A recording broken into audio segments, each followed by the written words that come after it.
Зохиолч С. Эрдэнэ. Өвгөн шувуу. Жавгай нар ханийн толгойд тусаж байхад нүдээ нээлээ. Зохин хөх ниц болон хавгнаж ухархайдаа хонхойн ширгсэн гэрэлгүй нүдээр гэрийн доторхыг тойруулан харах гэж ихэд хүндэрсэн толгойгоо арайхийн эргүүлв.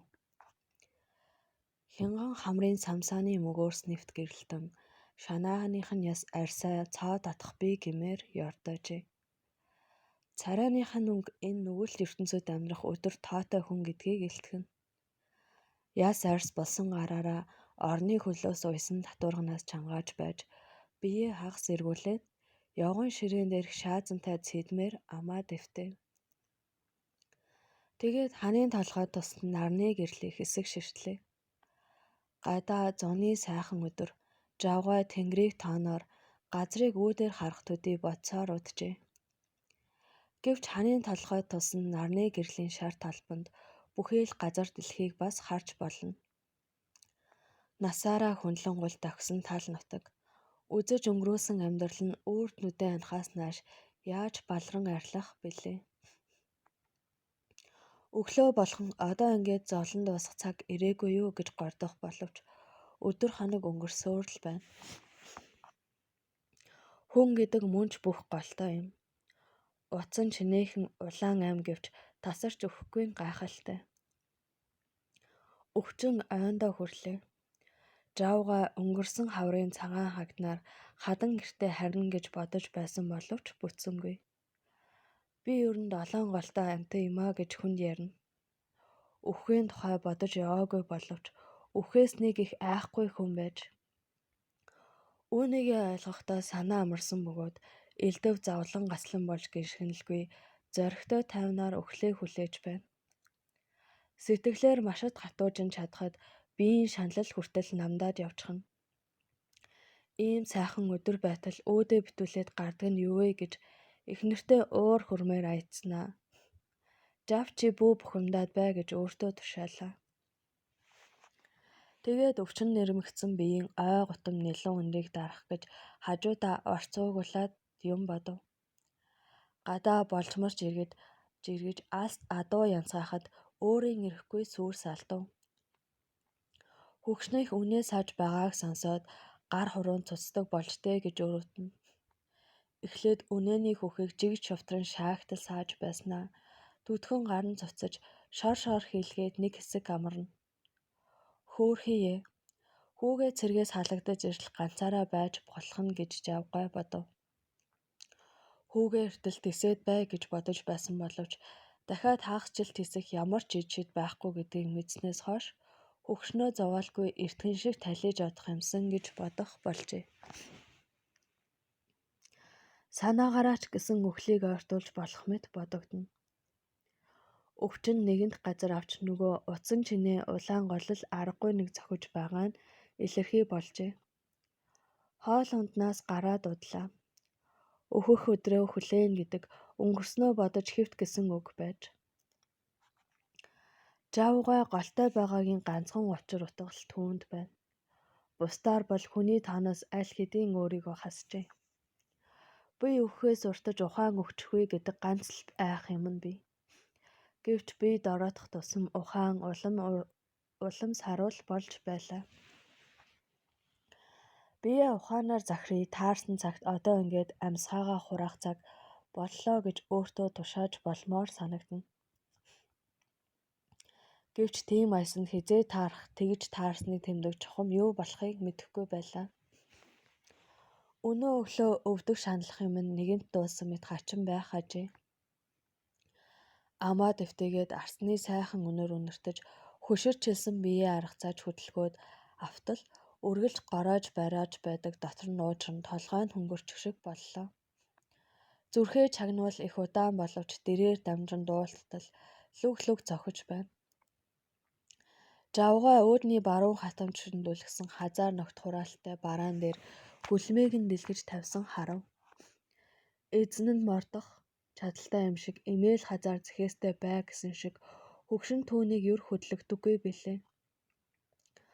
Зуухан дээр загсаасан өрөм нарны туяа шиг шаргалтна. Хоймрын авдар дээр хөгшний бадраас нь зуул гал давхиуртай хар цэцэг мэт бадамлан бөхөж байна. Цаад 100 сөмбөрхээ тавьж бутсан үнэн нарны гэрэлт ярай. Манай гэрийн мод сайн. Хүү халагдаж ирээд бүрээсээ ин шинжилэн биз. Зүүн хаяанд хөгшний орны толгойд улаан шухан дэвсгэр дээр алтан хоорол тавьсан. Нүүртээ хуучин цагийн намхан авдар байна. Түүнийг сэргээгээд будчихдаг байж дээ. Хөгшин мэд хоёрын анхны юм гэж бодов. Тэр хуучин авдарнаас бусад юм цөм ёсороо бөхөж байгаа зул хүртэл ёсороо бөхөж байх шиг санагдана. Одоо ингэж болоо юм шүү дээ. Хичнээн болтол өөрийгөө ч хүнийг ч зовоохой гэж гинэт бодлоо. Хөгшин нь үнээгээ саагаад орж ирэхэд айлын хөхрийг дахиулаад нутгийн өвчүүлийг ирээч гэж хэлүүлв. Аргагүй цаган тулаад амин дээрээ байлахыг бодож дээ гэж жавгаан үеийн 3 өвгөн яаран ирлээ. Урд газар хонхойтол сууж мордож байсан уяан дээр нь буцхааж юу гэж хэлж уулзсандаа гэж зүрхшээн ороход жавгаа харин сулхан дугаар боловч өөхөх гэж байгаа хүний амнаас гарангүй хөгжилтэй наргантай юм ярьж угтлаа. Хүрэн торгон дээлэмсэж 45 оны чөлөөлөх дайнд төр цэрэг татагдан яваад авсан шар гуйлан медалаа зүгчгээд өндөр дэр түшжээ. Жавгаан багын түнш бөгөөд гизэх найдан химээх саяхан болтол гизэхтэй явсан хөдөр хар өвгөн нутгийн их хүндтэй хүн олон жил жавгаатай хамт баг сумын элдв алав хааж явсан борхоцой дорлог. Яагаад тийм хож авсныг бурхан мэднэ. Үеэл болох шумуул жамц гэгч гонгилсон нарийнхан дуутай өвгөн өхөл толсон нөхрийгөө ингэж наргиж наадаж байх юм гэж сансангүй. Хатуу уур гэдгийг мэднэ. Гэвч харахад нүд халтармаар болсон гэж сонсоод аргагүй зүрхшээн орж гархан ч ховорцсон байж. Нэг голын нэг үеийн өвчүүл урт амьдрал туулж насан хэвийн жам ёсоор уун цуун цөөрсөө боловч азуу зандан цагийнхтайгаа адил бие биеэ нэрээр нь биш овгоор нь дуудаж наануу цаануутай явах учир нэг нь ингэж тасраа талиачхна гэдэг амьдрал өмцөм өсрөн гэсэн үг.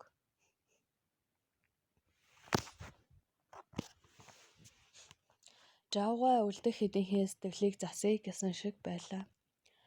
Гизэх цүүлхэн шигээр ирээд нүд дайлтран зуухны аманд сууж мод толгойтойгоо ноцолдоход жавгаа түүнийг шоолж дизэгт маань улам лөнг ороод байна. Залуу ихнэр авах гэж байна гэдэг нь ортоодгоо. Тэгтэл энэ бид хоёр чинь анх 1 жил ихнэр авсан юм шүү дээ. Одоо энэ должонгоо босгох гэж яаж хөглөж явснаа санаж байна уу? Должингийн муу эмээлийг Чингэлхнээс авах гэж яваад нохой тонгоо оруулчихснаа. Мөн ч ядуу байж дээ. Эмээлтэй морь хөтлөөд ирэх чадал байхгүй. Одоо харин жаргаад аага багтаахаа байж. Бас залуу хүүхэн цанаатай гэхэд гизэгт дорхноо сэтгэл уужирч гаасаа өртлөн золиг гэж нохойн дуруулсан сарив одоо ч биш үү гэд гэрээр дөрөн инээдэн боллоо. Андынхаа амин дээр байж уй гашуу болно гэсэн чинь харин найр надамд ирсэн юм шиг хөгчөөнтэй юм болдог юм байна. Жавгаа тэдэнд муу тэхүргийн чинь амьд явах нэг аргагүй гүйцэж байна.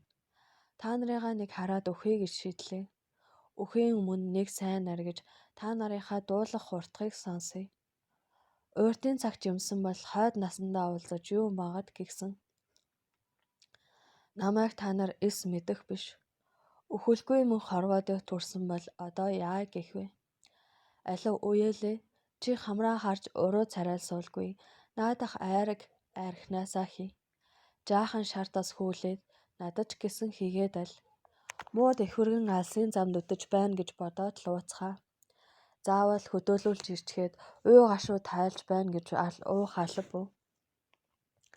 Ямартай ч ухаантай амьсгаатай байгаа дээр нь амьд жавтайгаа урдынх шиг наргиж байна гэж бодоод ууцхаа гэж шахаж байлаа. Тэгээд хэлсэн ёсороо шар тос хийж халаасан архи жаахан уучхаад нүд нь гэрэлтгэж ёнтгор шанаанд нь хүртэл цус туяарав. Өхөлгүй мөнх хорвоо дээр төрөөгүйгээ сайн мэдэх тэр хэд түншийнхээ үгийг аргагүй дагаж арх айраг ууцхаа гэж дуушуу боллоо. Найрын 3 дуутай азан Гэзэгтэд ай барих алав тулгарч гэзэгт хөөрхий минь хуучин бууны хуурхай гэдгээ үзүүллээ.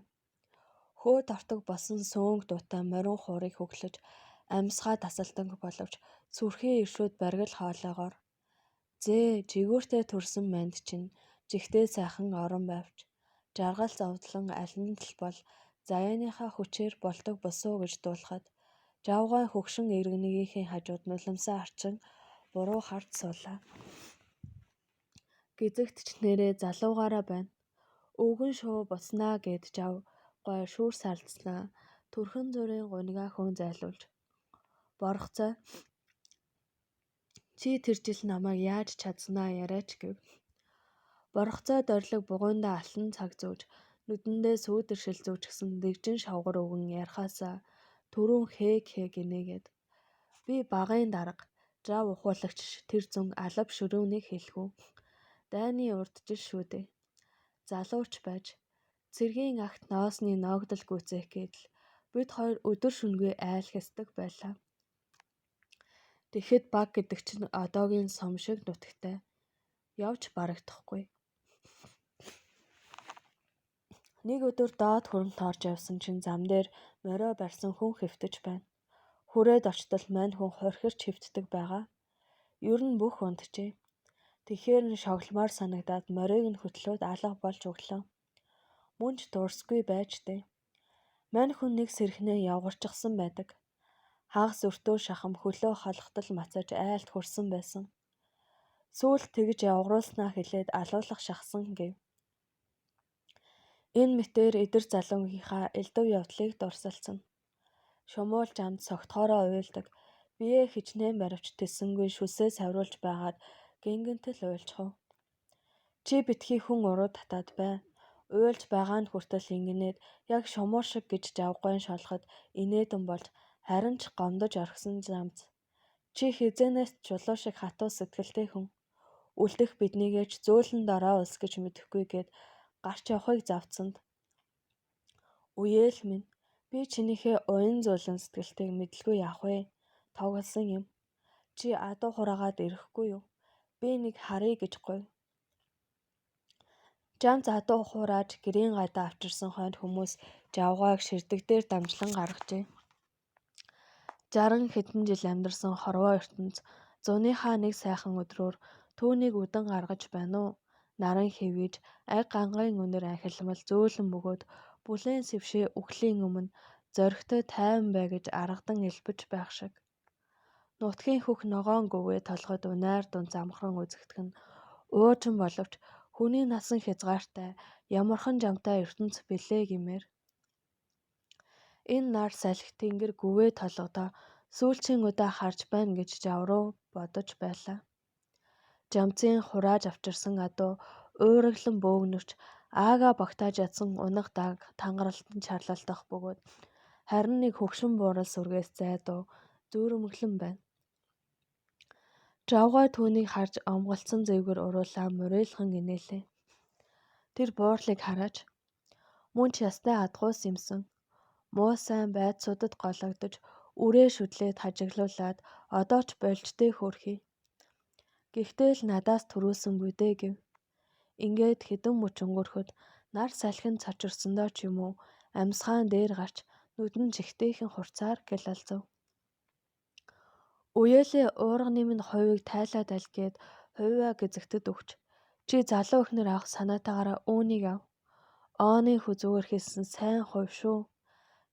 Чадлаа үзүүлэхэд чинь хэрэг болно гэв. Дорилог түнштэй сэлбэр нь балартлаа алигдаж мүлээсэн жижиг гартаам хөргөө ганган хүнд гарих нэмэр гэж өгөв. Ингээд сүүлийн үгээ хэлсэн. Та нарыгаа нутаг усаа адуу малаа харж авлаа. Хичнээн сайхан салж болмооргүй ертөнц боловч гэзэгтийн дулдаг өвгөн шуу шиг буцах цаг болжээ. 60 хэдэн жил дэлхийн тоос хөдөлгөж их юм үзлээ.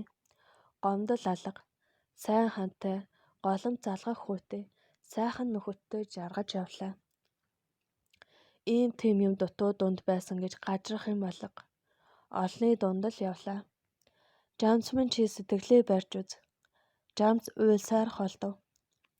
Бид чинь ингээл овон цон хой тэнгэртэй гарах улс шүү дээ. Жам юм хойно. Ямар манай Монголын удам тасархаар биш. Та нар минь тэгээд үр ач өнөр өтхөн жарган цангин яваарэ. За одоо боллоо. Гэрт минь оруулаад аль.